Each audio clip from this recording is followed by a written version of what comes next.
rely on other people just because they have a degree and they have letters after the name, and maybe don't make those decisions wisely, just because of a perceived expertise. Oh, I couldn't agree with you more, James. You said that eloquently. So, so you would say that probably, since we're talking about the direction that you've gone career-wise, was it more your son's condition that compelled you to go in that direction to become what we now know and love as the Hempuralist? Oh, thank you. Yes, absolutely, 100%. He was my motivation because I got to find better treatments for people with CF. I have to.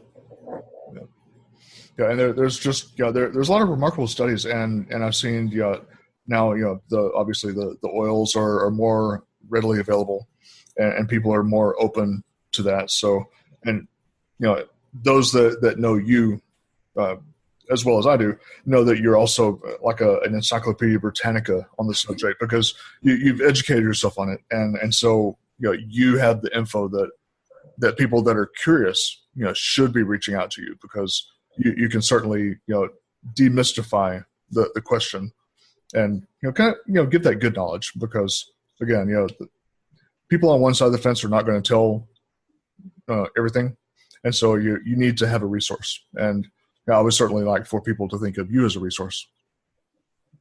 Thank you, James. So, but besides what you're doing now, have you ever thought that maybe there's another profession out there that you'd want to entertain doing? And if so, what would that be? I would love to be a research scientist. That is kind of what I'm working towards for long term. There's steps I need to take and to get there, but I think that's where I can make the most difference with cannabis. Of course, I think I'm always going to be a part of cannabis. I think that's always going to be a part of my life, but to take it further is to do these research and do the clinical studies and be a part of that would be my ultimate dream. Well, you're certainly on your way there, because I've always been impressed with your level of knowledge. So thank you so much. I can definitely see that down the road. What would you call your biggest strength, your greatest strength that you have? Resiliency. Good answer. Yeah. And so the next obvious question would be, on the flip side of that coin, is what is your greatest weakness?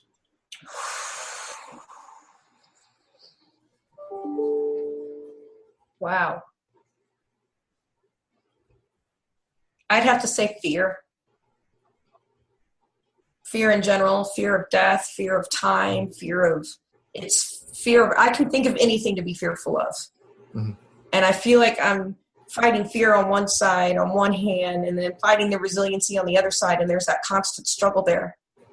Yeah. You're talking about the bending of the tree back and forth. So that's how I feel on a daily basis. And I'm sure a lot of our listeners are going to be right there on the same page with you. That fear is a huge one. It's something that if left unchecked can be crippling, and so it's a big one. I've kind of struggled with that sometimes, and don't want to admit it, but there it is. So a lot of us kind of we'll have that little secret place we go to for our best ideas. Some people, it might be, when they're taking a shower, they get ideas. Some people walking the dog, or, taking a walk in nature. Where's that place that you get your best ideas? It's in my office. I get an idea to me. I'm sitting here doing a project or I'm researching something, and all of a sudden I'm on the internet. I'm like, whoa, wait a minute. Something just clicked. Hold on. If this and this go together, then what does this mean? And it's usually when I'm in the zone already. I'm already in the zone and I'm getting there, and it's just like, it just keeps clicking and clicking and clicking. So for me, it's in my office. Cool. I actually don't hear that very often from people. So it's. This is my sanctuary. If I didn't have a kid, I would work 100 hours a week gladly. Oh yeah, I can relate with that one. Get off on rabbit trails. So if you're to kind of describe on a very high level what the process is behind what you do with your business, how would you describe that to people? The process? Yeah, the process so that they understand what it is that you do. Okay, so what I do is I am the first line of defense of education for cannabis. I'm not going to try and sell anybody. I'm not going to try and convince anybody of anything except for give them answers. I just want to educate those and have that be their first line of defense instead of, I'm not saying there aren't a lot of articles that are accurate. There definitely are. But I've seen a lot of articles lately that kind of don't explain the whole thing, or they leave out something that I think is a little more important to say. So for me, I want to educate not just on CBD, but the endocannabinoid system and how our bodies respond to cannabis naturally. I think that is the most important thing I want people to know. And then once hopefully that clicks, like, wait a minute, my body was supposed to consume cannabis?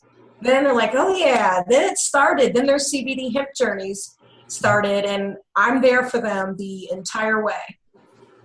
Okay. Yeah, very well put. So as our winding up question, this is one that I always love to ask people because they don't necessarily know how to answer it. So fair warning. What is something that you could tell me about yourself that people that know you don't know about you? Some little trivia thing. You're talking about somebody who's known me for 20 years, who knows me inside and out, that wouldn't know anything about? Potentially, yeah. Probably how much I worry about my son. Mm-hmm.